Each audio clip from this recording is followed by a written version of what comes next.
Front store ഇട്ടപ്പോൾ grand പാ പറഞ്ഞു സുഖാന് കുട്ടികളെ സുഖാന് ഗ്രാൻഡ് പാ എടാ അമ്മ അമ്മ എന്താ നിനക്ക് ഫുഡ് വരുന്നോ ആ എങ്ങനെടാ എൻ്റെ മോൻ എന്താ ചെയ്യുന്നതിനെ അച്ഛന് സാഡായിട്ടുണ്ട് ഗ്രാൻഡ് പാ ഇത് കേട്ട് ആൾക്ക് ബേജാറാവാൻ തുടങ്ങി. എന്താടാ എൻ്റെ മോനിക്ക് എന്ത് പറ്റി ഗ്രാൻഡ് പാ നാട്ടിൽ ഞങ്ങൾക്ക് അറിയാൻ തന്നു.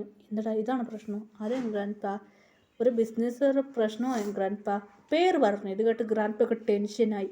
എന്ത് വീണ്ടും അവരെന്നേ അതെ അച്ഛൻ്റെ ബിസിനസ് ഇപ്പോൾ കുറച്ച് അച്ഛൻ ടെൻഷനാണ്. ഗ്രാൻഡ് പാ പറയാൻ തുടങ്ങി. ശരിടാ വിഷമിക്കട ഞാൻ എനിക്ക് ഹെൽപ്പ് ചെയ്യാം ഗ്രാൻഡ് പാ പറഞ്ഞു. ഗ്രാൻഡ് പാ പറഞ്ഞു ഞാൻ എനിക്ക് ഹെൽപ്പ് ചെയ്യാം അത് മതി നീ ചെയ്യണം.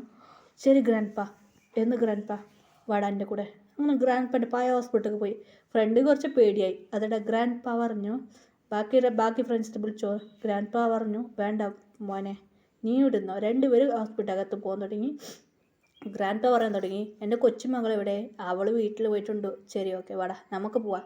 അങ്ങനെ ഹോസ്പിറ്റലിനകത്ത് പോയി. അങ്ങനെ ഒരു സീക്രട്ട് ഡോർ ഗ്രാൻഡ് പാ പറഞ്ഞു സീക്രട്ട് ഡോർ തുറന്ന് അതിൻ്റെ അകത്ത് പോയി ഫുള്ള് ലബ്മാരി. ഇതാണ് ഞാൻ പറഞ്ഞ സീക്രട്ട്. അങ്ങനെ ഹീറോയിനോട് ഗ്രാൻഡ് പാ പറയാൻ തുടങ്ങി എൻ്റെ മകനോട് വരുത്തി ഞാൻ പറഞ്ഞു മതി ഈ പ്ലേസിലേക്ക് അവനെ കൊണ്ടുപോവാ. പിന്നെ ഗ്രാൻഡ് പാ പറഞ്ഞു സീക്രട്ട് ഡോർ കണ്ടു. ശരി മോനെ ഇതാണ് സീക്രട്ട് റൂം അങ്ങനെ പറഞ്ഞു. പിറ്റേന്ന് രാത്രിയായി പോയിട്ട് ഉറങ്ങി. രാവിലെ അച്ഛൻ പറന്ന് വലിച്ചോണ്ട് വന്നു. അച്ഛാ വാ അച്ഛാ അച്ഛനിക്ക് ഇന്ന് ഓഫീസില്ലേ. എടാ മോനെ എന്തിനാ വിളിക്കുന്നേ എനിക്ക് കുറച്ച് ടെൻഷനാണ്. ടെൻഷൻ വെക്കണ്ട അച്ഛനിക്ക് ഞാൻ കൂളി ചെയ്യാം. അങ്കിളെ വിളിച്ചോ. ഏത് അങ്കിളാ ആ പോലീസ് അങ്കിളെ വിളിച്ചോ. ശരിടാ പോലീസ് അങ്കിൾ പിന്നെ ഒരു ഡോക്ടർ അങ്കിൾ അവരെ വിളി. ഇവൻ്റെ ഒരു കാര്യം 2 ഫ്രണ്ട്സിനെ വിളിച്ചു. അങ്ങനെ 2 ഫ്രണ്ട്സ് വന്നു. അങ്ങനെ ഹീറോയിൻ്റെ അമ്മ പറയാൻ തുടങ്ങി ആ എങ്ങനെ ഇവിടേക്ക് പോവാം ചേട്ടാ ഞാനും വരാം. അങ്ങനെ റോസി കൂടെ വന്നു. അങ്ങനെയായിട്ട് എല്ലാവരും ഹോസ്പിറ്റലകത്ത് പോയി. ഈ ഹോസ്പിറ്റലിൽ എന്തിനാ വന്ന അച്ഛാ ഈ ഹോസ്പിറ്റലിൽ പോവാ എനിക്ക് കുറച്ച് ഡൗട്ട് വരുന്നു അച്ഛാ ഇങ്ങോട്ട് വാ. അങ്ങനെ അച്ഛൻ വിളിച്ചോട്ട് പോയി. അച്ഛാ അറിയാതെ മാറി അച്ഛാ ഇവിടെ ഒരു സീക്രട്ട് ഡോറുണ്ട്. ഇത് കേട്ട് ഷോക്ക് അച്ഛന്. നീ എങ്ങനെ കണ്ടുപിടിച്ചാ ഇവിടെ സീക്രട്ട് ഡോറുണ്ടാ. അതെടാ എൻ്റെ അച്ഛന് ഓൾറെഡി മരിക്കുന്നതിന് മുമ്പ് എന്നോട് പറഞ്ഞായിരുന്നു. അപ്പോൾ ഒരു ലെറ്ററിൽ എഴുതിയായിരുന്നു. അതുകൊണ്ട് എനിക്കറിയില്ലായിരുന്നുടാ എവിടെ സീക്രട്ട് ഡോറ്. അച്ഛാ ഞാൻ കണ്ടുപിടിച്ചു ഇവിടെ അച്ഛാ.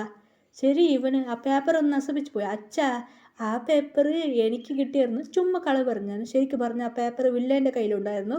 പകുതി ഇവരുടെ കയ്യിലുണ്ടായിരുന്നു. അങ്ങനെയായിട്ട് സീക്രട്ട് ഡോർ തുറന്നു. അകത്ത് വന്നു. അകത്ത് ഫുള്ള് ഇരുട്ടായിരുന്നു. അതുകൊണ്ട് ഫുൾ ഇരുട്ടായി മാറി. ജനലെല്ലാം തുറന്നു. ധൂളെല്ലാം പിടിച്ചായിരുന്നു. അങ്ങനെ തുറന്നു നോക്കുമ്പോൾ അവിടെ ഒരു ബോക്സ് അതെ നിറയെ ഗ്ലാസ് ഉണ്ട്. ആ ഗ്ലാസ്സിൽ മരുന്നെല്ലാം ഒഴിക്കുന്നത് ഇങ്ങനെ ചെക്ക് ചെയ്യുന്നത് ഫുള്ള് എല്ലാം ഉണ്ടായിരുന്നു. പിന്നെ അവിടെ ഇതാണ് വെച്ചാൽ അവിടെ ഉള്ളത് നിറച്ച് ഫയലുണ്ടായിരുന്നു. ആ ഫയൽ മൊത്തം എടുത്തു. ആ ഫയലിൽ മൊത്തം ഡീറ്റെയിൽസ് എല്ലാം ഉണ്ടായിരുന്നു. ഹീറോയിൻ അങ്കിൾ നോക്കുന്നത് പോലീസ് അങ്കിൾ. അത് മാത്രമല്ല ഓമിസ്റ്റർ വന്നു. ഫ്രണ്ട് അതെ ഹീറോയിൻ്റെ അച്ഛൻ്റെ ഫ്രണ്ട് ഓമിസ്റ്റർ അടുത്തൊരാൾ വന്നു. എന്നടാ മച്ചി എന്നെ വിളിച്ചത് എന്ന് അങ്ങനെ പറഞ്ഞു.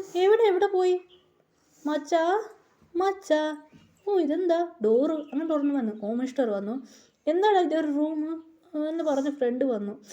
ആ ഗോസ്റ്റ് പറയും ഇവന് വന്നോ ഇവനില്ലായിരുന്നല്ലോ. അങ്ങനെ വന്നു. ഗോസ്റ്റ് നോക്കാൻ തുടങ്ങി. ഗോസ്റ്റ് പറയുന്നു ഇവൻ നല്ല മനുഷ്യനാ ഇവനും നമ്പിക്കൊടുക്കാൻ. ഗോസ്റ്റിൻ്റെ എന്നൊരു ഫ്രണ്ടിൻ്റെ മകനാണായിരുന്നു ഓമിസ്റ്റർ. ശരി ഇവർക്ക് കാണാം കണ്ണൊക്കെ കാണാത്ത. അങ്ങനെ ഗോസ്റ്റ് ആയാലും കണ്ണ് കാണാൻ തുടങ്ങി. ഒരു മനുഷ്യനായി അങ്കിൾ നിങ്ങൾ അങ്ങനെ ഗോസ്റ്റ് ഇങ്ങനെ വിളിച്ചുകൊണ്ട് പോയി. അങ്കിൾ നിങ്ങൾ ഇപ്പം കണ്ണ് കാണുന്നത് എടാ നിനക്ക് ഞാൻ പറഞ്ഞത് ഓർമ്മയുണ്ടോ. അങ്കിൾ ഫ്ലാഷ് ബാക്ക് പറഞ്ഞു. അങ്കിൾ എനിക്ക് ഓർമ്മയുണ്ട് അങ്കിൾ ഞാൻ തന്ന ഫയൽ എൻ്റെ കയ്യിലുണ്ടല്ലേ. അങ്കിൾ വിഷമിക്കണം അങ്കിൾ നിങ്ങളെൻ്റെ കണ്ണ് കാണുന്നത് എൻ്റെ മകനക്ക്.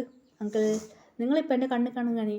അങ്കിൾ നിങ്ങൾ പറഞ്ഞത് എനിക്ക് നല്ല ഓർമ്മയുണ്ട് അങ്കിൾ ഞാൻ ഹെൽപ്പ് ചെയ്യാം അങ്കിൾ. എന്താ അങ്കിൾ പറഞ്ഞു.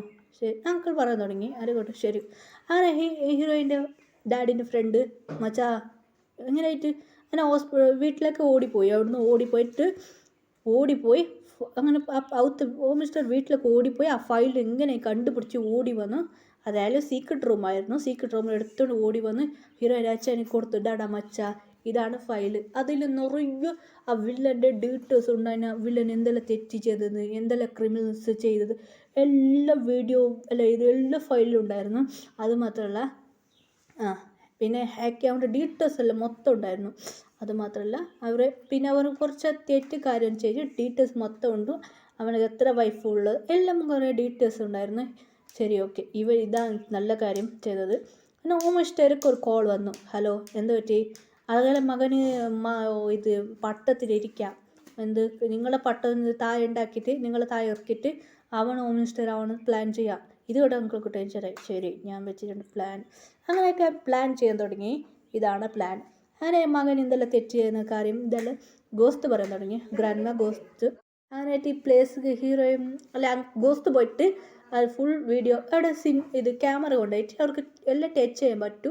അതൊരു പവറും അവർക്കുണ്ടായിരുന്നു. അങ്ങനെ മൊത്തം ക്യാമറ വെച്ചു. അവർ എന്തെല്ലാം തെറ്റ് ചെയ്യുന്നത് എല്ലാം ഫുള്ളായി നിറയെ പ്ലേസ് ക്യാമറ വെച്ച് ഗോസ്റ്റക്ക് ബാക്കി ഗോസ്റ്റ് ഹെൽപ്പ് ചെയ്യാൻ തുടങ്ങി. നിറയെ ഗോസ്റ്റ് ഉണ്ടായിരുന്നു, നല്ല നല്ല ഗോസ്റ്റ്. അവരുടെ കയ്യിൽ ഇങ്ങനെ കൊന്നത് ആ ഗോസ്റ്റ് എല്ലാം ഹെൽപ്പ് ചെയ്യാൻ തുടങ്ങി. അങ്ങനെയായിട്ട് വില്ലന്മാർ എല്ലാം ഗത്തികെട്ടായി. വില്ലന്മാരുടെ പ്ലാനും പൊളിഞ്ഞു. വില്ലന്മാർ ജയിലിലേക്ക് പോയി. അതുമാത്രമല്ല ഹീറോയിൻ്റെ മുത്തശ്ശന് പോയി ആ വില്ലനെ നക്കി കൊന്നു കളഞ്ഞു. വില്ലനക്ക് ഷോക്കായി. നീയാ റോസി, നീയാ? അതെ, റോസി. അങ്ങനെ പറഞ്ഞ് അവർ കൊന്നു കളഞ്ഞു. അവരന്നെ പോയി. അവർ മറന്നപ്പെട്ടു. അവരെ കൊന്നു കളഞ്ഞു. എൻ്റെ ആഗ്രഹം തീർന്നു. അങ്ങനെ റോസി പറയാൻ തുടങ്ങി, എൻ്റെ ഒരു ആഗ്രഹമുണ്ട്, നിങ്ങൾക്ക് സെറ്റിലാക്കിയിട്ട് ഞങ്ങൾ പോകുമെന്ന് പറഞ്ഞു. എന്താ, എന്നൊരാഗ്രഹമാണോ? അതെ. അങ്ങനെ പറഞ്ഞ പോലെ ഹീറോയിൻ്റെ ചേട്ടനിക്ക് കല്യാണം കഴിപ്പിച്ചിട്ടേ ഞാൻ പോവൂ എന്ന് പറയും ഗോസ്റ്റ്. ശരി ഓക്കെ. ഹീറോയിൻ്റെ ചേട്ടനിക്ക് ഒരു ട്രിപ്പ് കിട്ടിയായിരുന്നു. ഗോസ്റ്റ് പറയാൻ തുടങ്ങി, ഇങ്ങനെ ട്രിപ്പ് പോകുന്നതാ? അങ്ങനെ ട്രിപ്പ് ഇല്ല, പോയിരുന്നു, മാത്രം ഞാൻ ക്യാൻസൽ ചെയ്തു. അങ്ങനെ BTS മെമ്പർ ഇന്ത്യയിൽ അവർക്ക് ഷൂട്ടിംഗ് ആയിരുന്നു. അങ്ങനെ അവർ ജോലി എൻജോയ് ചെയ്യാൻ വേണ്ടി ഇന്ത്യക്ക് വന്നു. ഇങ്ങനെ ഇന്ത്യയിലെ പ്ലേസെല്ലാം കറങ്ങാൻ തുടങ്ങി. അങ്ങനെ ഡാൻസ് കളിക്കുമ്പോൾ അവർ ഡാൻസ് ചെയ്യുമ്പോൾ അവർക്ക് ജങ്കുക്ക് കുട്ടി ആക്സിഡൻ്റ് ആയി. അതെ, കയ്യിൽ ബ്ലേഡ് വരാൻ തുടങ്ങി. ഒരു ഹോസ്പിറ്റലിൽ പോകാൻ എന്ന് പറഞ്ഞു. അവർക്ക് ജങ്കുക്ക് ഹോസ്പിറ്റലിൽ എടുത്തുണ്ട്. ഇവിടെ ഹോസ്പിറ്റലുണ്ട്, വലിയ ഹോസ്പിറ്റൽ. അങ്ങനെ ഹീറോയിൻ്റെ ചേട്ടനുള്ള ഹോസ്പിറ്റലിലേക്ക് വന്നു. അങ്ങനെയായിട്ട് ചേട്ടൻ അങ്ങനെ മെഡിസിൻ ചെയ്യായിരുന്നു. അങ്ങനെ ഹോസ്പിറ്റലിൽ വന്നു. അതുമാത്രമല്ല BTS മാത്രമല്ല ബാക്കി ഗേൾസും വന്നിരുന്നു.